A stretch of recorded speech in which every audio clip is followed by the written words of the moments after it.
Apocalipse capítulo 18, então, para essa noite. Temos aqui o slide da semana passada em tela, só para que a gente relembre o que está acontecendo no livro, né? A partir do capítulo 12, o livro de Apocalipse começa a dar uma explicação mais concreta do porquê, afinal de contas, os nossos irmãos estavam sofrendo aquela severa perseguição do Império Romano, e apresentou três inimigos: o dragão no capítulo 12, que é Satanás, e as duas bestas, a que emerge do mar e a que emerge da terra, no capítulo 13. A que emerge do mar, o Império Romano, representado pelo imperador perseguidor, está arrogantemente se levantando contra Deus e contra o seu povo, perseguindo durante um tempo limitado, mas está perseguindo. E depois, o capítulo 17, na aula passada, nos apresentou Babilônia, uma grande prostituta que estava seduzindo os reis e as nações. E Babilônia representa a cidade que dominava sobre os reis da terra. Capítulo 17, no versículo 18. Então, apresentou os inimigos desta forma, capítulo 12, 13 e 17. Lembrando que Satanás, capítulo 12, ele sempre se utiliza de algumas estratégias que estão representados pelas duas bestas e por Babilônia, para que ele possa apartar pessoas do corpo de Cristo. A besta que emerge do mar representa a perseguição severa que estava acontecendo contra os irmãos em Cristo no primeiro século, e a besta que emerge da terra representa a falsa religião que estava então sustentando a adoração ao imperador perseguidor. E Babilônia representa realmente o pecado nos seus mais diferentes braços, e Babilônia então estava seduzindo os reis da terra e as nações e as pessoas das nações para pecarem contra o Senhor. E depois que ele apresenta então esses quatro grandes inimigos, ele, a partir do capítulo 18, agora vai apresentar a queda desses inimigos na ordem invertida. Satanás foi apresentado por primeiro no capítulo 12 e vai cair por último no capítulo 20, vai ser preso. As bestas que foram apresentados por segundo vão cair depois no capítulo 19, na segunda parte, capítulo 19, a partir do versículo 11. E depois nós temos, então, Babilônia, que foi apresentada a semana passada, já cai hoje, no capítulo 18. Então, nós estamos estudando sobre a meretriz, que é a grande cidade de Roma, e ela está seduzindo as nações para a prática do pecado. E semana passada, então, são 7 vitórias imediatas que vão ser apresentadas em Apocalipse daqui por diante também. E aí, semana passada, sobre a meretriz especificamente, a gente viu sobre a visão dela e a explicação da visão. Hoje, nós pretendemos observar o terceiro ponto aqui sobre a ruína da grande meretriz, capítulo 18, versículos 11 a 24. Depois, semana que vem, se Deus permitir, a gente vai verificar a alegria dos santos com a queda da Babilônia. Afinal de contas, Deus está vingando a causa, está defendendo o seu povo definitivamente. E depois, também, a aula que vem, se Deus permitir, a gente vai apresentar o Cristo vitorioso, que vai derrotar a besta e o falso profeta, as duas bestas que se apresentaram no capítulo 13. E sobre o dragão, Apocalipse capítulo 20, versículos 1 a 6, então, que é um dos temas polêmicos desse texto de Apocalipse, a gente observa daqui a 3 semanas, se o nosso Deus, então, permitir. Certo? Só para a gente ficar no contexto, com contexto na cabeça, para lembrar, afinal de contas, onde é que a gente está pisando aí em Apocalipse. Mas nota, então, a queda desse terceiro inimigo do povo de Deus, que seduzia as nações para diferentes práticas de pecado.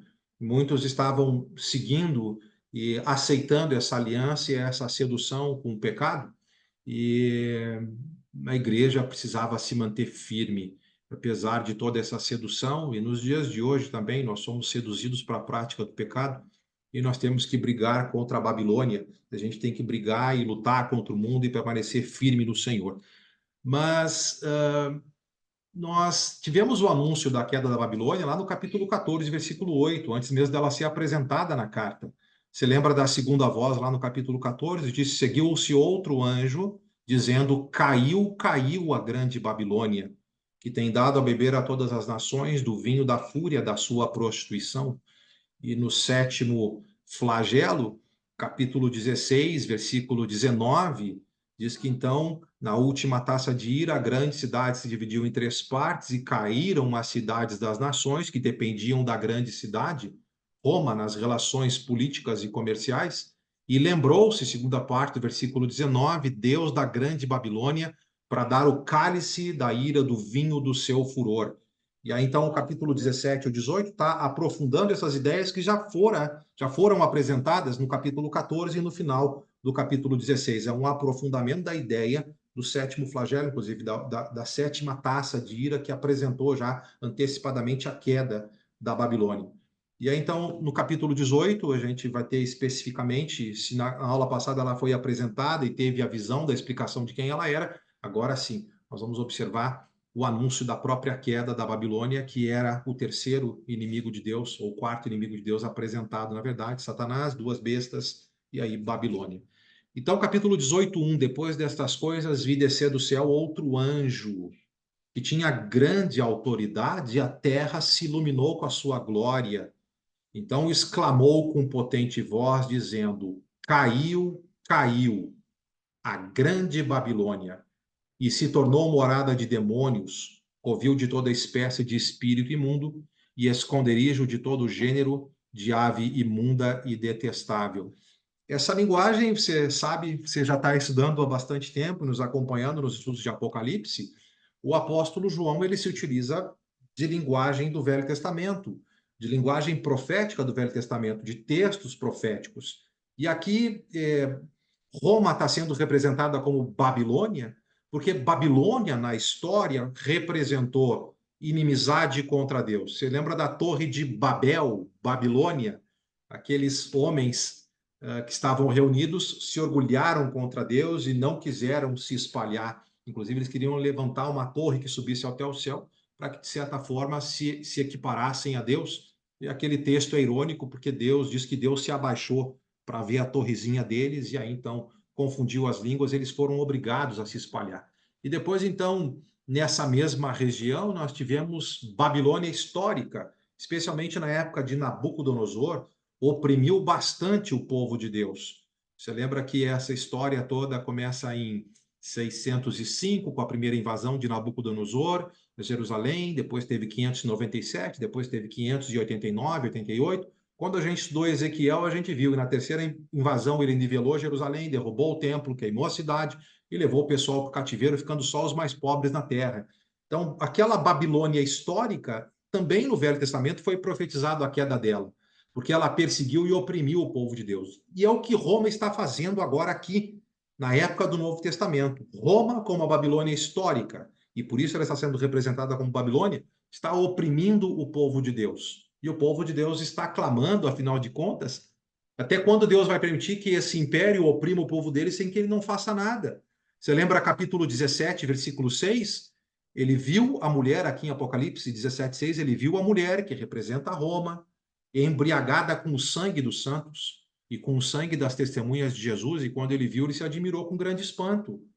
E a mensagem mais forte do livro de Apocalipse é que essas coisas estão acontecendo, mas Deus está respondendo através do livro e ele está defendendo o seu povo e ele vai vingar, e ele vai fazer justiça e as coisas vão ficar nos seus devidos lugares.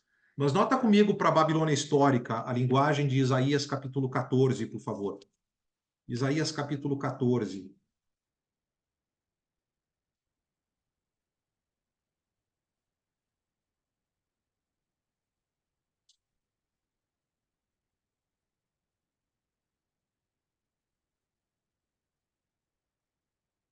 É melhor a gente pegar o capítulo 13, 13 e 19.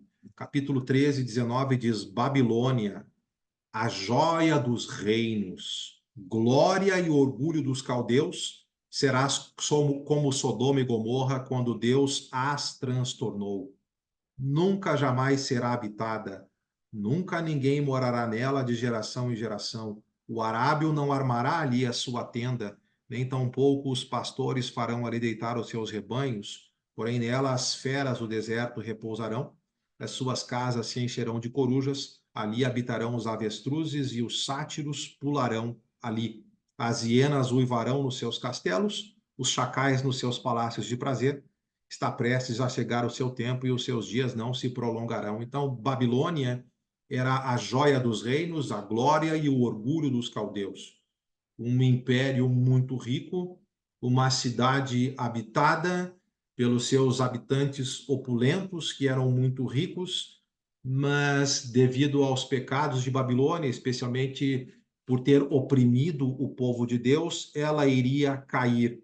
E a queda seria tal, capítulo 13, versículo 22, que o território de Babilônia ficaria completamente vazio. E em ficando vazio de seres humanos que compunham o império, então os animais tomariam conta do terreno. É a mesma ideia utilizada por João no texto que nós lemos agora em Apocalipse, no capítulo 18.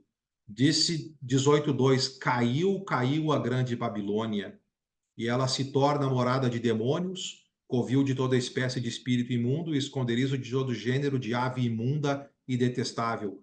No lugar do império, das pessoas que compunham, do imperador, demônios invadindo o terreno e aves. Não quer dizer que demônios literalmente invadiriam para morar, porque demônios são espíritos, mas a ideia é que Babilônia, que se julgava tão rica e opulenta, e até o era financeiramente, um império opressor, acabaria caindo pelo poder de Deus e em ficando vazio o seu território, ele ficaria então imundo, que foi o que sempre Babilônia procurou, a imundícia do pecado representado pelas trevas nos seus demônios, e no lugar de seres humanos também ficariam toda espécie de animais. É a ideia do capítulo 18, no versículo 2. E o João explica a razão pela qual Babilônia cairia, que é Roma, versículo 3. Pois todas as nações têm bebido do vinho do furor da sua prostituição. Com ela se prostituíram os reis da terra, também os mercadores da terra se enriqueceram à custa da sua luxúria. Babilônia envolveu as nações no seu pecado. As nações entraram em aliança com Roma. Eles beberam do vinho da fúria da prostituição, da qual Roma ofereceu para elas. Os reis da terra se prostituíram com Roma. E os mercadores da terra, aproveitando dessa relação comercial, inclusive, que existia, eles se enriqueceram à custa da luxúria de Roma e do Império Romano. A ideia de luxúria é a ideia de desejo desenfreado. Geralmente a gente usa essa palavra nos contextos sensuais e sexuais, mas aqui está sendo utilizada para o desejo desenfreado do pecado, sejam pecados sexuais, seja pecado da idolatria, que existe muito, e daqui a pouco a gente vai ver também o contexto de um desejo desenfreado por bens materiais fúteis. Uma nação e uma cidade representada Roma como capital que hiperdimensiona bens materiais e assim despreza as coisas espirituais, desprezando o Senhor e desprezando inclusive os seres humanos. Nela, de novo, capítulo 17, versículo 6, o povo de Deus espiritual está sendo morto porque fica firme em Jesus e porque serve o Senhor. Aí então, capítulo 4, ele ouve outra voz do céu que diz, agora para o povo do Senhor: retirai-vos dela, povo meu, para não serdes cúmplices em seus pecados e para não participardes dos seus flagelos. Na medida em que esse sistema de pecado está prestes a ser condenado pelo Senhor, o povo do Senhor que está vivendo numa sociedade dessa e que tem a tentação, então, de abandonar o Senhor para seguir esse falso sistema de pecado, está sendo encorajado, então, a se retirar de Babilônia. Logicamente, não é uma retirada literal, mas é uma retirada no sentido de não se envolver com os pecados da nação. A gente teve a mesma ideia em Isaías capítulo 52, e naquele texto o povo estava assim, tinha ido para o cativeiro da Assíria, e agora Deus vai tirar o povo da Assíria e vai trazer o povo de volta para habitar no território de Deus. E aí no capítulo 52, versículo 11 de Isaías, o Senhor diz assim: retirai-vos, retirai-vos, saí de lá, não toqueis coisa imunda, saí do meio dela, purificai-vos vós que levais os utensílios do Senhor. Como povo do Senhor, sempre na história, nós somos instigados a sair do mundo e não nos envolvermos mais com os pecados com os quais nós nos envolvíamos antes. Porque se depois da conversão a gente inclina o nosso coração para as coisas mundanas novamente, capítulo 18, voltando para Apocalipse, no versículo 4, sendo cúmplice nos pecados, nós também seremos participantes dos flagelos e do castigo. Sempre que seres humanos se envolvem com o pecado, existe a consequência do castigo. E o castigo, no capítulo 18, está sendo direcionado para o império perseguidor que está se envolvendo com diversas práticas do pecado. E o povo de Deus está sendo tentado a abandonar o Senhor para que ou continue vivendo fisicamente, ou simplesmente vire as costas para o Senhor e participe de todo o sistema de pecado de prostituição que existia nesse império. E o encorajamento do Senhor, dada a realidade que ele está trazendo punição para esse sistema de pecado, é: permaneçam firmes, saiam de Babilônia, não se envolvam com os pecados, para que também vocês não sejam envolvidos na ideia dos flagelos que eu estou derramando contra os pecadores. Porque versículo 5, agora, os pecados de Babilônia se acumularam e chegaram até o céu. E Deus, então, estava se lembrando dos atos iníquos de Babilônia, e chegou o momento, então, do Senhor punir. Essa é uma ideia que nós temos desde o Velho Testamento. A ideia de pecados cometidos que acabam, depois de uma etapa de misericórdia do Senhor, chegando nas narinas dele.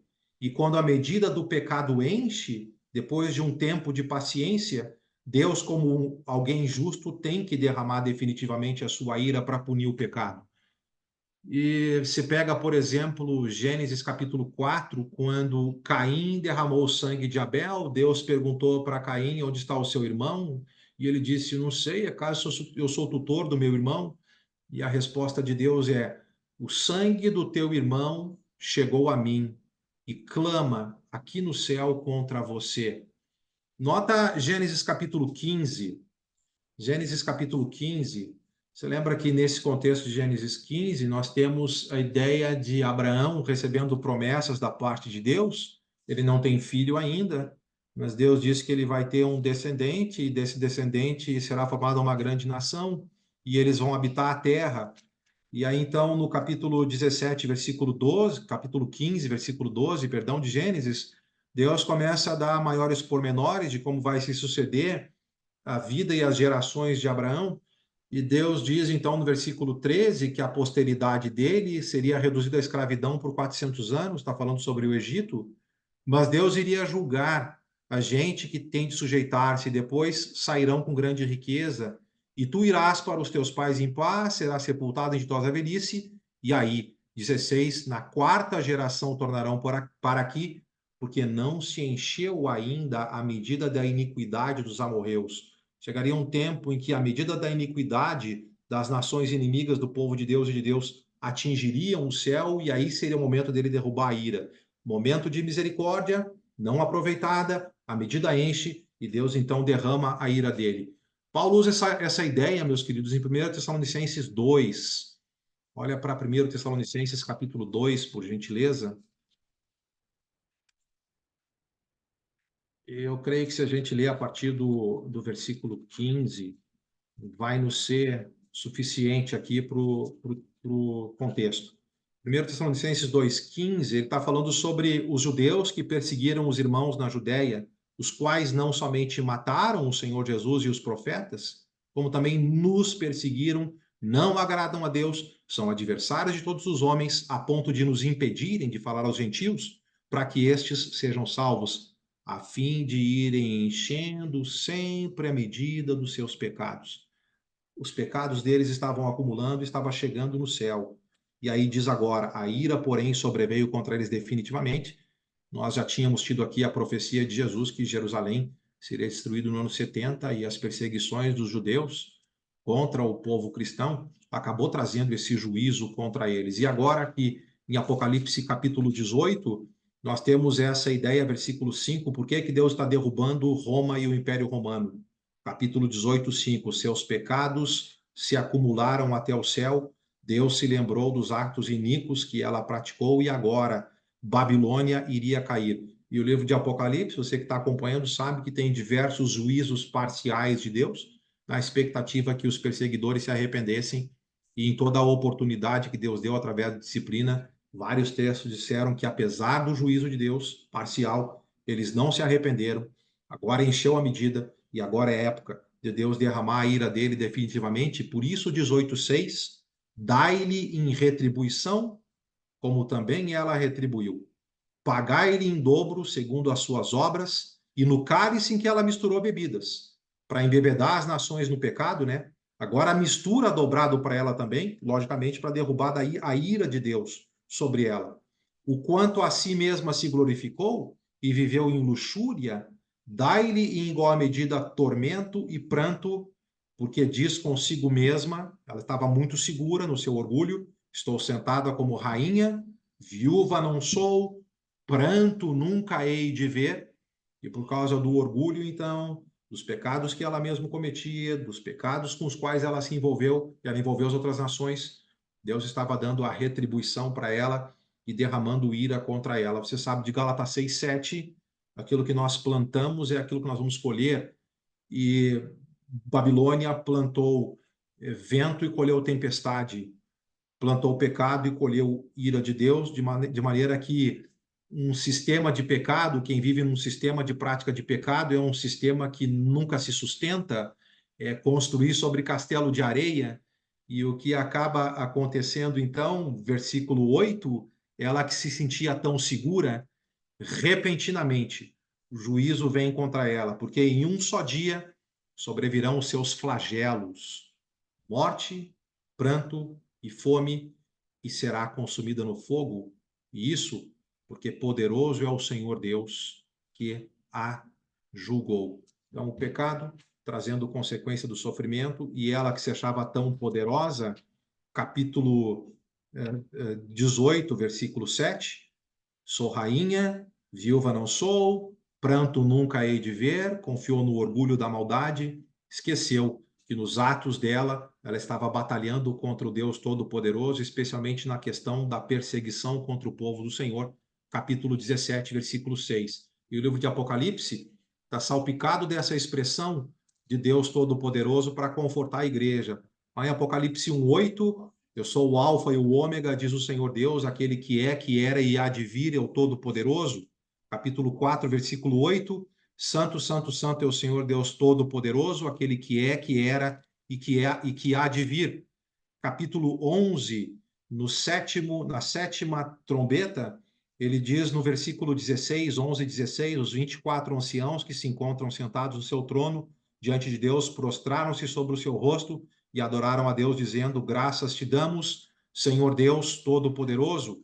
No capítulo 15, no intervalo entre sexta e sétima taça de ira, capítulo 15, no versículo 3, e entoavam o cântico de Moisés, servo de Deus, o cântico do Cordeiro, dizendo: grandes e admiráveis são as tuas obras, Senhor Deus Todo-Poderoso. No terceiro flagelo, capítulo 16, versículo 7, ouvido o altar que se dizia certamente ao Senhor Deus Todo-Poderoso, verdadeiros e justos são os teus juízos, e Babilônia então se enganou. Capítulo 18, versículo 7. Ela achou que era tão poderosa, estava sentado como rainha, ela achava que nunca iria ver pranto, nunca iria colher consequência, mas capítulo 18, versículo 8, ela estava lutando com o Todo-Poderoso. E agora o Todo-Poderoso, depois dela ter enchido as medidas do pecado e de uma longa etapa de misericórdia, estava derramando ira, e por isso esse sistema de pecado estava caindo. Tranquilo? À vontade, meus queridos, para as primeiras considerações dessa noite. Bem-vindo aos que foram chegando por aí. Olá, Maria Helena. Com você a palavra, minha amada. Boa noite, Josué. Boa noite. Aqui, no 18:8, e será consumida no fogo. Roma foi consumida inteiramente no fogo? Isso é literal? Isso é uma boa pergunta da Maria Helena. Tanto Babilônia no Velho Testamento, quanto Roma, que está simbolicamente sendo representada como Babilônia, elas não caíram num só dia, como está dizendo aqui, e nem em uma só hora, como vai dizer daqui a pouco. Mas os textos proféticos, muitas vezes, eles vão utilizar uma linguagem hiperbólica, de exagero, para mostrar a certeza do julgamento contra determinada nação. E os textos proféticos, muitas vezes, eles unem muitos acontecimentos num só evento, para que então possa comunicar a queda daquela nação, e é o que está acontecendo aqui, Marilena. Obrigado pela Tá. pergunta que nos permite explicar. Se fosse consumida no fogo mesmo, não sobrariam as lamentações que vêm a seguir, né, nesse mesmo Uhum. capítulo.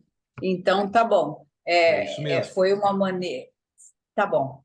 Obrigada. É uma maneira simbólica para comunicar a profecia referente à certeza da queda do império, mas não significa que literalmente foi completamente queimada, até porque Roma nunca deixou de existir.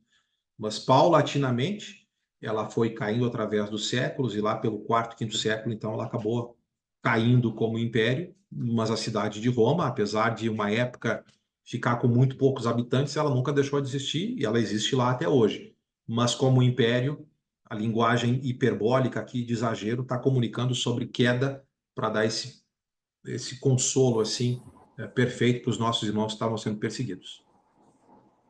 Tranquilo? Muito boa pergunta. A Sobre paz de Cristo Babilônia. Jesus, meu Olá, tudo irmão bem, Josué, Anísia? tudo Bem-vinda. bem? Olha, é interessante como a gente vê o agir de Deus, né? Que ele agiu no Velho Testamento, age no Novo e agiu nesse momento aí.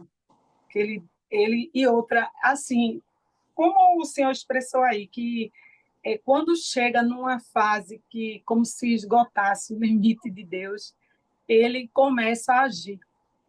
Mas ele é longânimo, né? Tem muita paciência. Ele espera o indivíduo se arrepender, mas quando não se arrepende, continua no erro. Chega um momento que ele dá a sentença, né? Que ele é juiz também, não é isso? Então é Com certeza. interessante ver esse agir de Deus, porque ele deu chance, ele foi fazendo aos poucos e as pessoas não tomavam consciência e chegou um momento que teve que agir, e esse império foi derrubado, realmente o Império Romano não existe mais. E eu espero que não se levante nenhum outro como esse. Obrigada, irmão, pelo estudo. Já estou sentindo saudades. O senhor vai para outra missão, mas Deus é contigo. Foi um prazer lhe conhecer e aprendi muito com seus estudos. Eba. Deus continue agindo na tua preciosa vida e na tua família. Obrigado, minha irmã. Obrigado pelo encorajamento.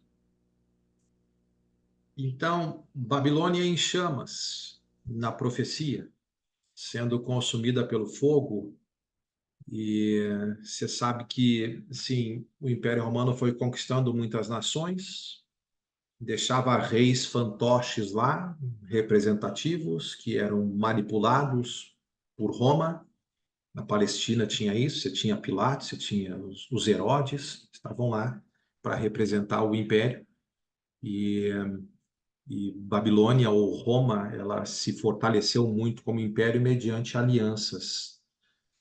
E tinha aliança política, logicamente, e tinha uma aliança comercial. Babilônia, a gente viu, Roma tinha um desejo desenfreado, assim, por bens materiais, e foi acusada pelo Senhor, final do versículo 3, de enriquecer as outras nações à custa da luxúria dela. Babilônia, na época, dominou o comércio no mar Mediterrâneo. Havia embarcações e ela dominou 3 continentes: a Ásia, a África e a Europa. E as nações desses diferentes continentes, via embarcações, iam até Roma para fazer comércio e levavam os seus produtos, os quais Roma, assim, acabava comprando de maneira desenfreada, de tal maneira que, de um lado, As nações não gostavam do império porque estavam oprimidas pelo império, mas do outro lado dependiam financeiramente do próprio império para sua sobrevivência e levavam os seus produtos para a capital para que então acontecesse esse comércio. Mas agora a Babilônia está caindo, Roma está caindo. E existe lamentação aqui no texto que a gente vai ler agora, de 18:9 a 20, 18:9 a 19, de três grupos. Três grupos, especialmente, vão lamentar a queda de Babilônia, de Roma. E um grupo vai exultar, um grupo que está dividido em três também. Então, três grupos lamentando e três grupos celebrando a queda de Babilônia. Mas vamos observar primeiro os grupos que estão lamentando. E aí, 18:9, ora, chorarão e se lamentarão sobre ela os reis da terra, que com ela se prostituíram e viveram em luxúria, quando virem a fumaceira do seu incêndio, e conservando-se de longe, pelo medo do seu tormento, dizem: ai, ai, tu grande cidade, Babilônia, tu poderosa cidade, pois em uma só hora chegou o seu juízo. E sobre ela choram e pranteiam também os mercadores, versículo 11, então, versículo 9, os reis, versículo 11, os mercadores, e segunda parte do versículo 17, os marinheiros, os pilotos também vão prantear, porque todo o sistema de comércio e de sustento financeiro das nações dependiam do império e dependiam da capital. Mas os reis da terra são os primeiros a lamentar. E nota que eles se prostituíram comercialmente com Babilônia e viveram em luxúria. Então, Babilônia vivia do seu desejo desenfreado de compra de produtos dessas nações. Agora, essas nações também dependiam economicamente e elas tinham os seus desejos desenfreados de tal forma que nessa relação comercial os desejos egoístas, materialistas, as cobiças de Roma e também das nações acabavam sendo satisfeitos. Mas eles estão vendo então a fumaceira do incêndio e nota que as alianças mundanas, elas sempre são alianças por conveniência. Em Cristo, a coisa é diferente, pelo menos precisa ser diferente. Nós temos uma aliança com o Senhor e uns com os outros. E se alguma calamidade cai sobre nós, o restante do corpo acaba apoiando para que então o membro que está chorando, nós choramos com ele. Porque existe amor no reino de Deus. Mas aqui dá para ver que a aliança era puramente interesseira, porque as pessoas do mundo têm alianças egoístas. Nós amamos pessoas do mundo, entre aspas, e eu estou falando sobre egoísmo, somente quando elas estão satisfazendo nossas necessidades. Mas quando elas deixam de fazer nossas necessidades, o nosso choro e lamento não é pelo amor da queda do outro, mas o choro e o lamento é porque eu estou perdendo do meu lado. E aqui, então, versículo 10, os reis estão se conservando de longe. Nota, a cidade está caindo e eles não estão fazendo nada para apoiar a queda de Roma, eles se conservam de longe. Eles participaram dos lucros, participaram do pecado e agora que eles veem a destruição, eles ficam de longe observando a queda. E uma outra razão pela qual eles não se aproximam, versículo 10, é: participamos dos lucros, participamos dos pecados, mas temos medo de participar do tormento. Se o castigo está caindo neles, deixa eles se lascarem lá, vamos nos manter de longe aqui para defender nossa vida.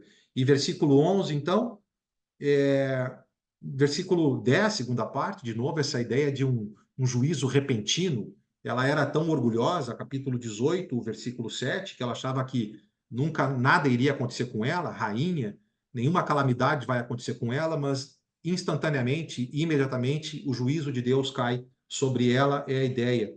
E aí, versículo 11, você tem agora os mercadores, não os reis que ficam lá na terra, mas os mercadores, representantes da nação, que iam até Roma para fazer negócio. Eles também estão pranteando e estão chorando e lamentando, porque agora não tem mais ninguém para comprar a mercadoria deles. Roma caiu. E aí, versículos 12 a 14 mostra a futilidade de uma nação que não honra o Senhor e que não ama seres humanos. O foco está em bens materiais fúteis e não no Senhor, e não no povo do Senhor e nem nos seres humanos. Versículo, a luxúria de Roma, olha como é que ela era preenchida, assim, esse desejo desenfreado por bens materiais.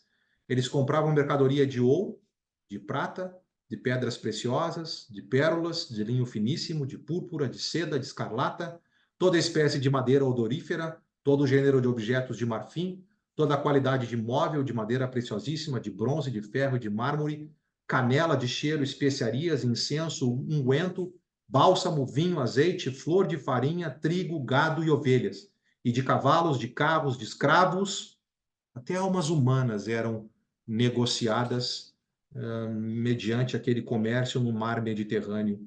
Os bens acima dos seres humanos. E aí, 14, o fruto sazonado que a tua alma tanto apeteceu se apartou de ti, e para ti se extinguiu tudo o que é delicado e esplêndido, e nunca jamais serão achados. Quer dizer, caíram na falência, não tem mais assim condição de comer caviar.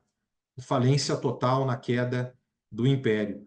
Nós sabemos que dentro do reino do Senhor, e a ideia assim de amor a Deus e amor às almas e amor por outras pessoas não é alguma coisa que você assim tem que esperar dos impérios humanos, dos governos humanos.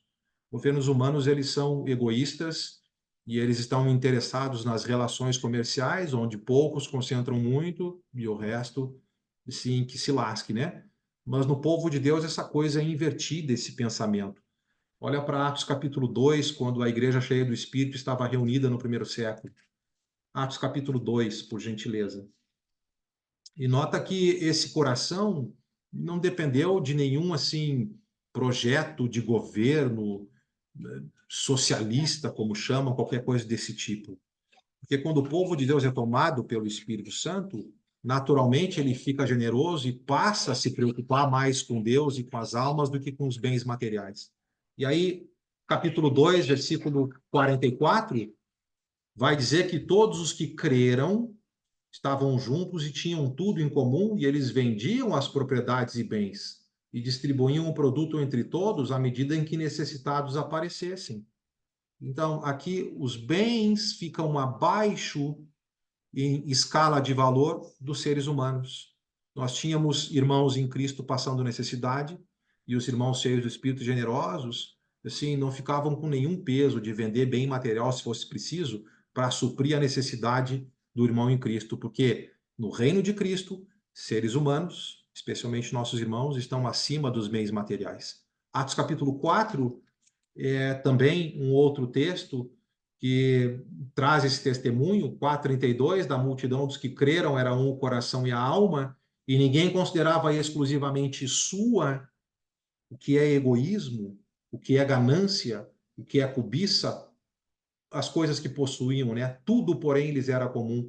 E aí, 34, não tinha necessitado entre eles, os que possuíam terras ou casas, vendendo-as, traziam os valores correspondentes e depositavam aos pés dos apóstolos que administravam, distribuindo para que as necessidades fossem supridas. De novo, a ideia dos bens materiais na escala de valor estão abaixo da escala de valor dos seres humanos. Seres humanos valem mais que os bens. Na Igreja do Senhor, a gente tem essa consciência sem que necessariamente isso seja comunismo, porque isso é uma coisa dada pelo Espírito e feita de maneira espontânea, sem obrigatoriedade, que você nota Atos 2:46, que diariamente nós tínhamos lá os irmãos reunidos no templo e de casa em casa. Nem todo mundo vendeu suas propriedades, mas aqueles que espontaneamente foram tocados pela generosidade e viram os irmãos passando necessidade e tinham um bem, se desfaziam do bem, porque o ser humano vale mais que o bem material. Uma vez eu tive um testemunho de um irmão muito querido, que infelizmente hoje ele não reúne mais entre nós, mas ele viu um outro irmão nosso caminhando no centro da cidade de Porto Alegre, e esse outro irmão estava assim, vestido de maneira muito maltrapilha, e fazia tempo que ele não via esse irmão. E ele viu o irmão indo na direção da lata do lixo e parecia que aquele irmão iria pegar comida do lixo para comer. Ele disse que o pensamento dele instantâneo foi: meu Deus do céu, um irmão que faz a ceia comigo todo o primeiro dia da semana, ele não pode comer lixo. Eu vou travar a mão dele e vou levar ele num restaurante imediatamente. E aí então ele foi na direção do irmão para fazer isso, mas o irmão passou reto e parecia que ele ia fazer isso, mas não o fez. Mas mesmo assim foi uma oportunidade de dialogar e conversar e verificar as necessidades, e realmente não estava necessitado, mas a mente de um cristão que não consegue ver um outro ser humano passando uma necessidade tal, sem que então, de maneira generosa, faça algo para que possa então suprir aquela necessidade. Esse pecado, ele está sendo então condenado por Deus no Império Romano. Eles estão gastando muito dinheiro com luxúria, desejo desenfreado por bens que são fúteis. Não são bens necessários, eles estão gastando em ouro, prata, pedra preciosa, os melhores móveis, os melhores temperos, o melhor de tudo, para que, e até inclusive compram almas humanas para que explorem as almas humanas, mas não conseguem observar então as necessidades principais, que é o relacionamento com Deus e o relacionamento então com o nosso próximo. E esse é um dos pecados que está contido nesse contexto, logicamente. Eles têm sangue nas mãos, eles matam cristãos, eles envolvem geral a turma com pecado, mas esse é um dos pecados que está sendo então relatado aqui para a gente. No capítulo 18, versículo 15, diz que os mercadores dessas coisas, que por meio delas se enriqueceram, nota que a visão é muito egoísta. Agora eles se conservam de longe também pelo medo do tormento, chorando, pranteando e dizendo: ai, ai da grande cidade, e olha como é que ela está vestida, olha a opulência, vestida de linho finíssimo, de púrpura, de escarlata, adornada de ouro, de pedras preciosas e de pérolas, e apesar de todo esse aparente poder e riqueza, versículo 17, o juízo vem em uma só hora, ela fica devastada, ela perde tamanha riqueza, e agora entra no cântico de lamentação todo o piloto também. Você tem os reis que ficavam na cidade, os mercadores que estão levando a mercadoria e o piloto contratado. Também ganhava dinheiro nisso. Então, eles estão dos navios, agora eles estão também conservando-se de longe. E versículo 18, vendo a fumaceira do incêndio, eles gritam: que cidade se compara à grande cidade? E aí eles estão lançando pó sobre a cabeça e chorando e pranteando e gritando: ai da grande cidade na qual se enriqueceram todos que possuíam navios no mar, à custa da sua opulência, excesso de bem material, acúmulo de bem material, porque em uma só hora agora ela foi devastada, de maneira então que com a queda desse sistema de pecado desse sistema de pecado dessa nação materialista e egoísta, o que nós temos são 3 grupos que dependiam dessa luxúria toda, chorando e pranteando pela queda de Babilônia e do Império Romano. Tranquilo, meus queridos? Fiquem à vontade para suas considerações.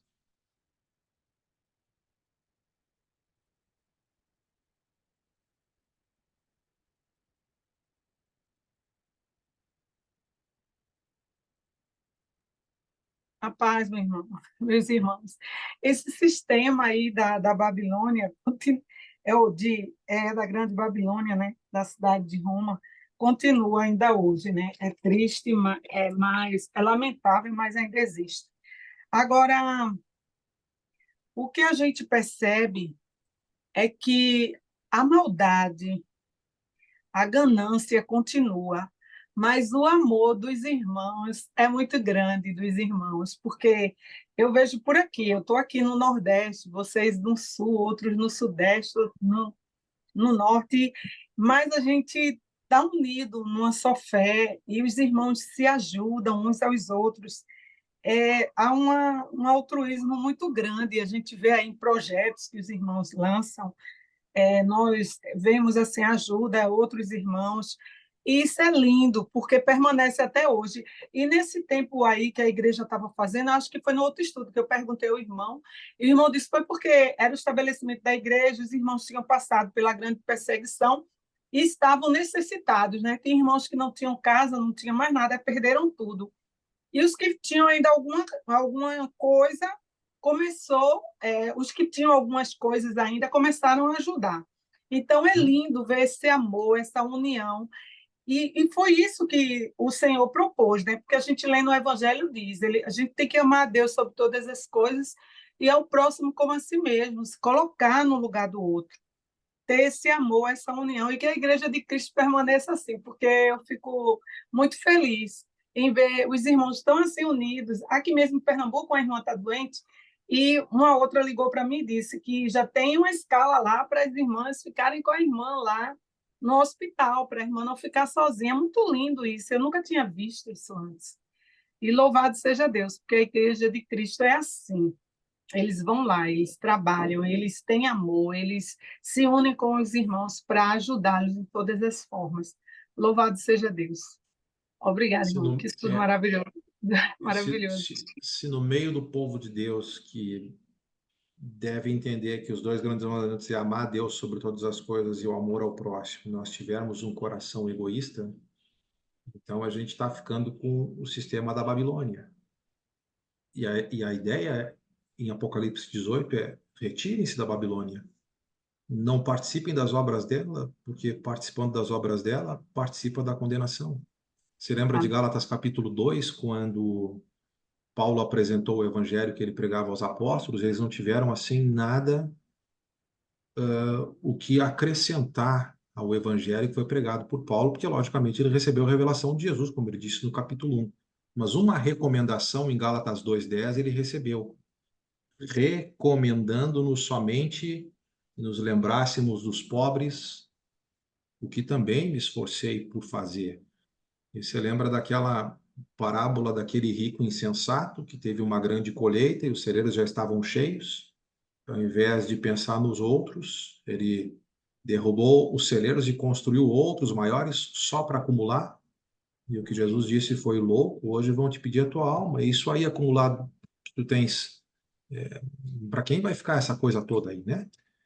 Sim, a gente não vai colocar no nosso caixão, não vai ter gaveta para levar nada dos bens materiais aqui. E através dos bens materiais, mediante o nosso trabalho, os quais o Senhor nos permite prosperar, nós não podemos esquecer de um coração generoso para que, dentro das nossas possibilidades, a gente possa aliviar a necessidade do outro. Agora, um sistema que comprava ouro, prata, pedra preciosa, as melhores madeiras, as melhores iguarias, e que desconsiderava almas humanas e comprava almas humanas para serem escravas. Deus olhou do céu, Apocalipse capítulo 18, e foi uma das razões pelas quais Babilônia caiu. Giovanni, meu querido. Amém. Amém.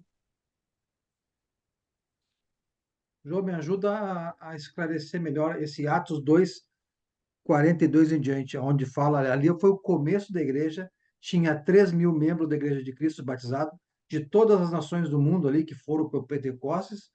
Então, eles conheceram ali a mensagem, o evangelho, e pregado a volta de Cristo, que se não tivesse essa pregação, se fosse um dia de Pentecostes normal, teria as festas de Pentecostes e logo retornariam para suas casas, suas nações.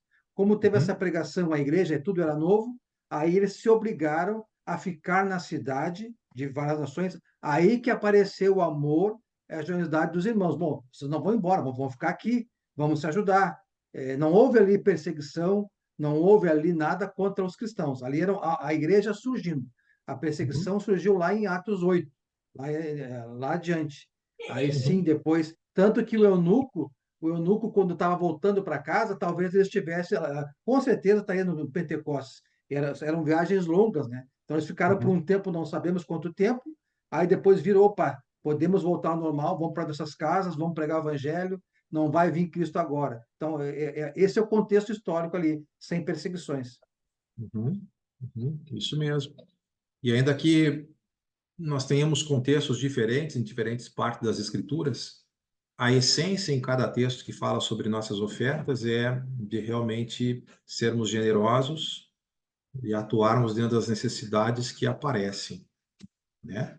Você tem aquelas ofertas que Paulo fez pelas igrejas entre os gentios para ajudar os pobres na Judéia, recomendação dos apóstolos, o que ele se esforçou por fazer, e teve um plano extraordinário para que ele pudesse fazer isso.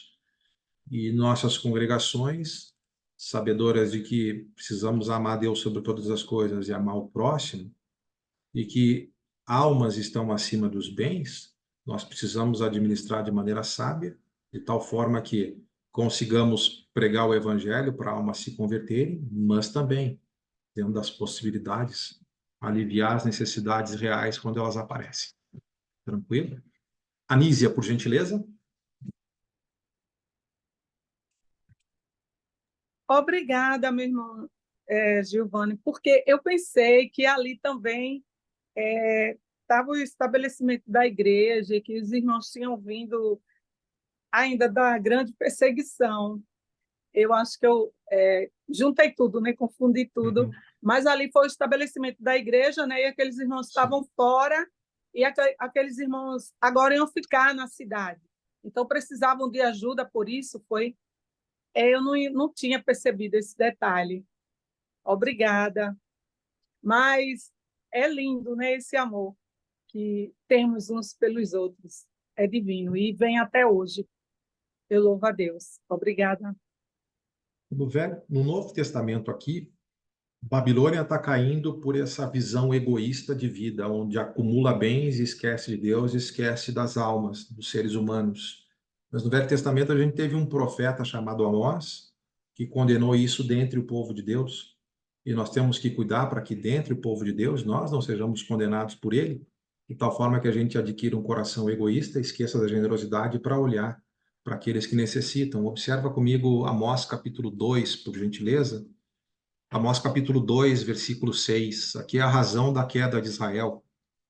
Amós 2, 6. Assim diz o Senhor: por 3 transgressões de Israel e por 4 não sustarei o castigo, porque os juízes vendem o justo por dinheiro e condenam o necessitado por causa de um par de sandálias.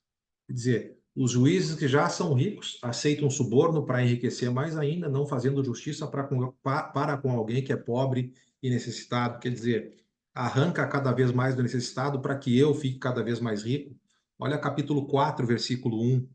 Ouvi estas palavras, vacas de Bazã, que estáis no monte de Samaria. Oprimis os pobres, esmagais os necessitados, e dizeis a vosso marido: dá cá e bebamos. Vamos aproveitar porque a gente já roubou tudo que a gente podia dos necessitados. O importante é que a gente esteja bem. Então, esse tipo de visão fez com que o povo do Senhor, no Velho Testamento, também fosse para o cativeiro. Na época do profeta Amós, cativeiro da Síria. Apocalipse 18 é a queda da Babilônia, estava envolvida com esse pecado também de egoísmo, onde eu acumulo bens fúteis para mim e não me importo com os pobres e com os necessitados. Agora, depois daqueles, voltando para Apocalipse 18, então, depois daqueles 3 grupos terem lamentado, nota capítulo 18, versículo 20: exultai sobre ela, ó céus, e vós, agora 3 grupos, santos, os cristãos, apóstolos e profetas, porque Deus contra ela julgou a vossa causa.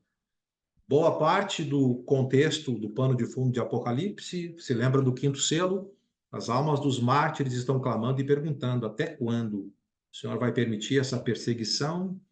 E o Senhor não vai tomar nenhuma providência? E Deus deu veste branca e disse: aguarda, já vou agir.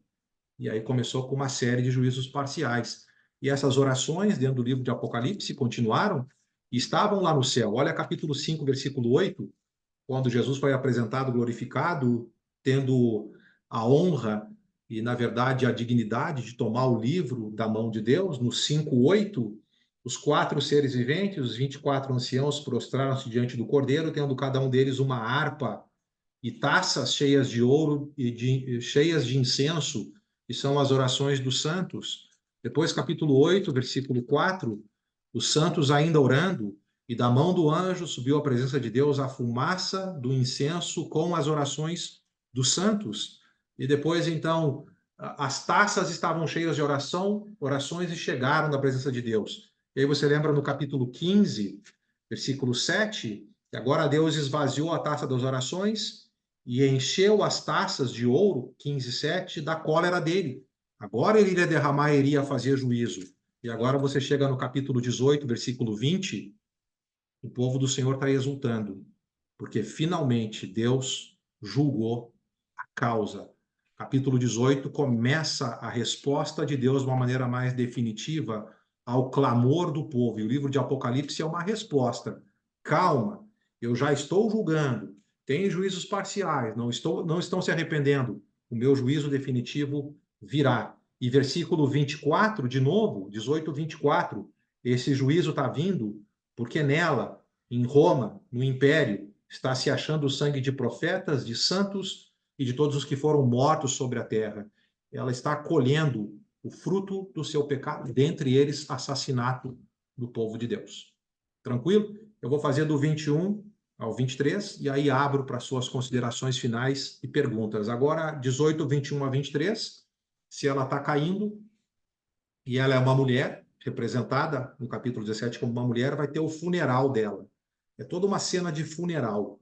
Nota 18, 21. Então, um anjo forte levantou uma pedra como grande pedra de moinho e arrojou-a para dentro do mar, dizendo: assim com ímpeto será arrojada a Babilônia, a grande cidade, e nunca mais será achada. Ora, você coloca uma pedra de moinho no seu pescoço, se atira no mar, você vai morrer afogado, nunca mais vão te encontrar com vida. Lembra que ela disse, capítulo 18, versículo 7, capítulo 18, 7, ela disse que ela era rainha, e ela nunca iria ver pranto. Na verdade, 18, 21, ninguém mais nem iria ver ela, quando o juízo de Deus caísse sobre ela. E também, capítulo 18, 22, não teria mais festa. Uma cidade que vivia na luxúria, na opulência dos seus bens, era uma cidade que vivia em festa. Mas agora ela caiu. E 18, 22, não tem mais voz de arpistas, de músicos, de tocadores de flautas, de clarins. Também não tem mais voz de trabalho, não tem artífice algum de qualquer arte, não se encontra nela. E também não se ouve o ruído de pedra de moinho para a fabricação de alimentação. Também, versículo 23, não tem mais luz na cidade, virou escuridão, e não tem esperança de futuro. Não tem voz de noivo ou de noiva. Noivo e noiva casam, geram filhos, geram gerações, e a nação tem esperança do futuro quando há casamento. Aqui não há mais noivo, não há mais noiva, acabou-se a esperança, e a razão é que os teus mercadores foram os grandes da terra, porque todas as nações foram seduzidas pela tua feitiçaria. Pelo fato de Babilônia ter envolvido as nações na feitiçaria dela, nos pecados dela, seduzido as nações, ela então está sendo julgada por Deus, 18, 23 e 18, 24, de novo a ideia da outra razão, além de envolver as nações com pecado, agora 24 ela tem sangue nas mãos, sangue do povo de Deus que está sendo cobrado pelo Senhor e o juízo está vindo. Em contraste, a mulher, que é o povo de Deus, capítulo 18 depois, vai casar com o cordeiro. Na Babilônia, na mulher Babilônia, não tem mais casamento, não tem noivo e noiva. Mas capítulo 19, o povo de Deus vai se casar com o cordeiro numa manifestação simbólica de esperança. A nossa geração estará para sempre com o Senhor na eternidade. Tranquilo, meus queridos? Fiquem à vontade para as perguntas e considerações finais sobre capítulo 18.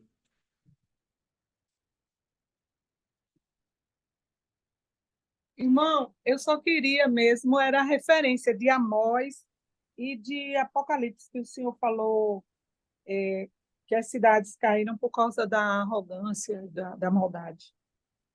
Eu queria a referência que eu não anotei. Então, diversos textos aqui. Na verdade, a arrogância foi da Babilônia, né? 18:7. Ela era arrogante. Dizia que estava sentado Apocalipse como rainha. 18:7. Ela estava e sentada como Amós. rainha e nunca iria acontecer nada com ela. Amós, referente à justiça social, Amós capítulo 2, versículos 13, eu creio. Deixa eu abrir lá de novo. Tá certo, Capítulo eu 4, leio o 2, eu leio. capítulo 4, versículo 1, e capítulo 2, desculpa, versículo 6. Tá certo, eu leio. Obrigado. 2, 6 em diante. Tá certo. E 4:1. Giovanni? Josué, Obrigada. Amós foi profeta no reinado de Jeroboão II, né? Ao rei do norte. Segundo, E de é, Uzias também, na finaleira é, ali, né? Tá. apesar que Uzias é de Judá, e as profecias de Amós foram especialmente em Israel para o Reino do Norte, né? Ele viaja do sul para o norte, ele não é um profeta profissional, ele não estudou em escola profética, mas ele foi chamado por Deus, e ele era pastor e colhedor de sicômoros, né? Então ele tinha o trabalho dele, mas Deus chamou de maneira especial para essa missão de profetizar referente à queda de Israel para a Síria, caso eles não se arrependessem dos pecados que ele vai relatando durante o texto de Amós. Muito bom. Tranquilo, meus amados? Vamos ver, Gracino, meu querido.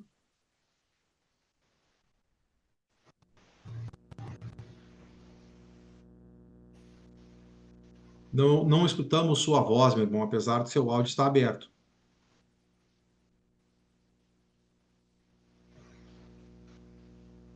Nada. Não chega som para mim, pelo menos. Vamos ouvindo o Fernando. Caso o som do Gracino ajuste, ele comunica daqui a pouco conosco. Eu acho que Fernando, ninguém está nos ouvindo também.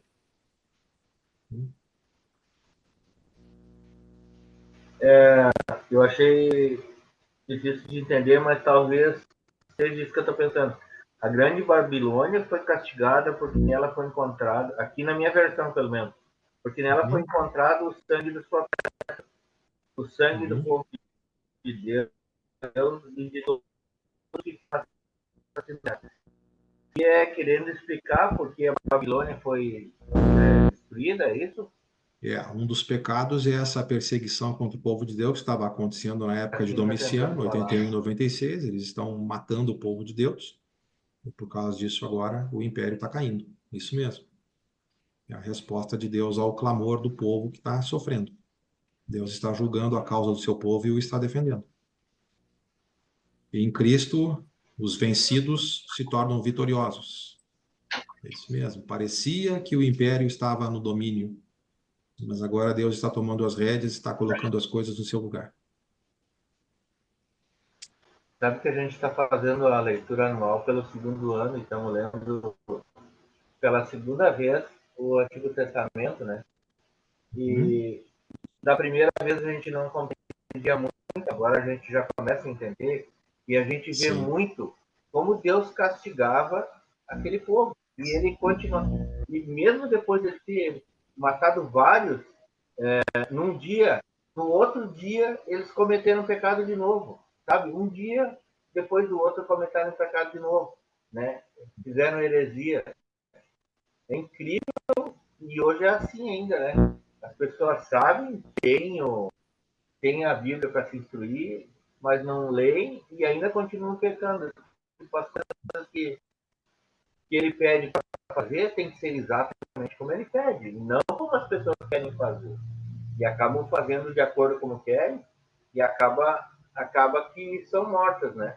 Eu acho que foi alguma coisa sobre o incenso que eles deveriam pegar as cinzas lá do altar para fazer aliás, da tenda sagrada, para queimar o incenso. Eles pegaram outra e foram mortos ali mesmo. Nadab e Abiú, Levítico 10, tem razão. E é provável que eles tenham o capítulo 10, versículo 11, por causa da referência, bebido um pouquinho de álcool, e aí perderam a sensatez e o juízo e fizeram alguma coisa equivocada, né? Mas não tem Sacerdotes perdão, não né? deveriam, sacerdotes não deveriam se envolver com vinho para não falhar no juízo, como eram responsáveis para o ensino da nação, especialmente as questões santas do templo, né? Como sacerdotes. Agora, ontem eu ouvi às vezes eu assisto podcast de falsos profetas, eu compartilhei com o Giovanni que eu fiz isso para que eu possa entender, às vezes, de algumas religiões que eu não tive sim, nenhuma oportunidade de aprender, graças a Deus, mas eu sei que com algumas dessas falsas profecias eu vou lidar na caminhada da minha vida, e aí entendendo um pouco sobre a religião, dá para entender a mente e depois ajudar essas pessoas a perderem essa bagagem. E o tal falso profeta falava como cordeiro, mas era um dragão, dava para ver claramente nas coisas que ele dizia. E uma das coisas que ele disse é que o Deus judaico-cristão é um Deus, entre aspas, muito estranho na visão dele, porque no Velho Testamento, segundo as leituras dele, o Deus do Velho Testamento era muito irado, e o Deus do Novo Testamento ele é muito bonzinho, e que há então uma contradição entre esses dois deuses apresentados do Velho e do Novo Testamento, e na realidade, meus queridos, no Velho Testamento Noé achou graça diante de Deus. Deus era amor no Velho Testamento, como ele é amor, mas Deus também fazia a sua justiça no Novo Testamento e derramava a sua ira. E o desconhecimento de textos do Novo Testamento é que fazem com que tenham essa noção equivocada. Romanos 11, 22, você precisa considerar a bondade e a severidade de Deus também. Se de um lado ele salva em Jesus, Hebreus 10, 26 a 31, se você quer viver deliberadamente em pecado, horrível coisa é cair nas mãos de Deus vivo. No texto de Apocalipse, o império está se levantando contra Deus e contra o seu povo. Ele está dando diversas oportunidades através de juízos parciais. Como eles não querem se arrepender, agora Deus está derramando a ira dele e defendendo o seu povo. Deus é justiça e Deus é amor, e ele procura equilibrar isso dentro do caráter dele. E ele dá a oportunidade dentro do tempo para saber qual vai ser a nossa escolha. E depois de um tempo em que nossas escolhas são feitas, ele então exerce seu juízo, muitas vezes mesmo na caminhada aqui na terra, e vai haver um grande dia do juízo final, onde esse Deus vai aparecer na sua plenitude. O amor total para aqueles que aceitaram o seu amor, mas para aqueles que rejeitaram o seu amor, Romanos 2, 4 e 5, e insistentemente quiseram se opor a ele, essas pessoas, por sua escolha, estão só acumulando ira e mais ira para o grande dia do juízo de Deus. Anote Romanos 2, 4 e 5 aí. Giovanni, por gentileza. Jô, tu não acha também que há um pouco de diferença, porque até o contexto é diferente. Lá no Velho Testamento, Deus está formando um povo territorial, espiritual e territorial. Ele precisava formar um povo, uma nação forte, de conquistas, então com um objetivo, para que essa nação sendo forte e tendo as bênçãos de Deus, as demais nações conheceriam a Deus. Hoje é diferente, Deus não está preocupado com nações terrenas, não quer saber se é cristão do Brasil, da América, é o mundo todo, é uma nação espiritual. Então, talvez seja um pouco diferente em relação a esse aspecto de conquista, né? De castigos. Ó, não estão me adorando, estão ídolos, estão sendo uma nação fraca, estão sendo escravos, estão perdendo território. Não tem esse aspecto também? Então, eu creio que Deus ainda é o Deus das nações. E ele tem o direito, de vez por outra, julgar as nações, ainda que nós não tenhamos um profeta que hoje diga claramente: o que está acontecendo aí é juízo de Deus. Mas pelas lições que a gente tem do Velho e do Novo Testamento com Roma, é o Deus do Novo Testamento aqui. Ele derrubou o Império Romano. E eu creio que, vez por outra, alguma coisa que acontece, eu só não posso dizer, porque eu não sou profeta, que aquilo foi Deus que fez. Mas ele ainda tem o domínio das nações e ele ainda julga hoje. E ele pode, sim, trazer algo contra uma nação para corrigi-la. Perfeito, Jô. Bueno, meus queridos irmãos. Semana que vem, se Deus permitir, temos mais um tempo juntos em Apocalipse 19. Daí vai ter um hino de adoração, porque o Senhor fez juízo e derrubou Babilônia. Se 18, 20 está dizendo para exultar aqueles três grupos, santos, apóstolos e profetas. Capítulo 19 há uma expansão dessa exultação, 19, 1 a 10. E 19, 11, então, vai ter aquela batalha do Armagedon, que apareceu no capítulo 16, de maneira pequenininha. Ela vai ser aprofundada de 19, 11 até o final do capítulo, e as duas bestas aí vão cair. Porque Babilônia foi apresentada no 17 e já caiu no 18. As bestas foram apresentadas no capítulo 13 como perseguidoras e a razão do sofrimento do povo na época. Agora elas vão cair mediante o juízo de Deus no capítulo 19, versículo 11 até o final do capítulo. E aí o diabo, que foi apresentado primeiro no 12, vai cair por último no capítulo 20, certo? E aí está o enredo do texto de Apocalipse. José Gracino fez uma pergunta no chat, consegue ler? Eu quero ler. Vamos ver, não, vamos lá, obrigado. Ele quer uma explicação de Apocalipse capítulo 14, versículo 4. Vê aqui, Gracindo, é o texto onde está o Cordeiro e os seus 144 mil. E aqui é uma maneira simbólica de dizer que quem e está aliado com o Cordeiro, que é o seu povo, esses não se macularam com mulheres, porque são castos, são seguidores do Cordeiro por onde quer que vá, são os que foram redimidos entre os homens, primícias para Deus e para o Cordeiro. Significa, dentro do contexto de Apocalipse, que o povo de Deus mantinha a pureza espiritual. Sempre no Velho Testamento, Jeremias capítulo 3, Ezequiel 16, aquele texto de Ezequiel que tem a Olá e o Olibá, o povo de Deus muitas vezes foi retratado em adultério espiritual e impureza espiritual quando se envolvia com outros deuses. E o João, sabedor disso, do texto do Velho Testamento, pega essa ideia e traz para cá. E Jesus está com seus 144 mil, que representam a totalidade do seu povo. E o seu povo não se envolve com práticas sexuais ilícitas, mas não literalmente aqui prática sexual ilícita, mas a ideia é pega de lá para simbolizar a ideia de que não se envolve com idolatria, que é o principal problema na época de Apocalipse. Idolatria tanto para aqueles que participavam das associações comerciais, que tinham os seus padroeiros lá, e aí para um cristão participar, tinha que participar das festas do padroeiro de determinada associação comercial, e os cristãos tinham que se recusar a isso, e aí iam perder dinheiro, mas era necessário fazer isso, e especialmente não se maculavam com a própria adoração ao imperador, né? Então essa é a ideia aí. E depois, José Gracini, eu lhe envio o vídeo do Apocalipse capítulo 14, para que a explicação que está mais aprofundada lá, o senhor possa acompanhar aí. Tá bom? Muito obrigado pela sua pergunta. Que Deus abençoe a sua vida aí, amado irmão. É isso aí, meus amigos. Vamos pedir para o Giovanni fazer uma oração final, então? Oremos, então. Obrigado, Giovanni.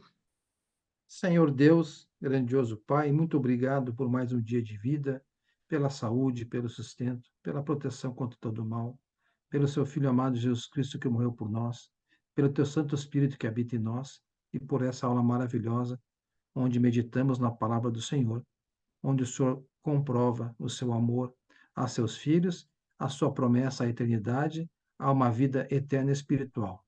Muito obrigado por tudo, que tenhamos uma excelente noite de sono, de descanso no Senhor, e se for da tua vontade, que acordemos amanhã para mais um dia, para a honra e glória do Senhor. Em nome de Jesus Cristo que oramos e agradecemos. Amém. Muito obrigado pela participação de todos. Amém. Acho que chegamos Boa a ter noite, 37 irmão. janelas aí essa noite. Boa noite. Obrigado Boa noite para pelo tempo todos. juntos. Sim, O pessoal prazer vai, estar com vai te vocês. aproveitar aí, João, até 8 de maio, se Deus quiser. Amém, amém. Vamos Até. juntos. E depois de 3 meses, quem sabe eu consigo encaixar uma aula na semana para o Brasil, Ei, né? vai Não. voltar assim depois de 3 meses.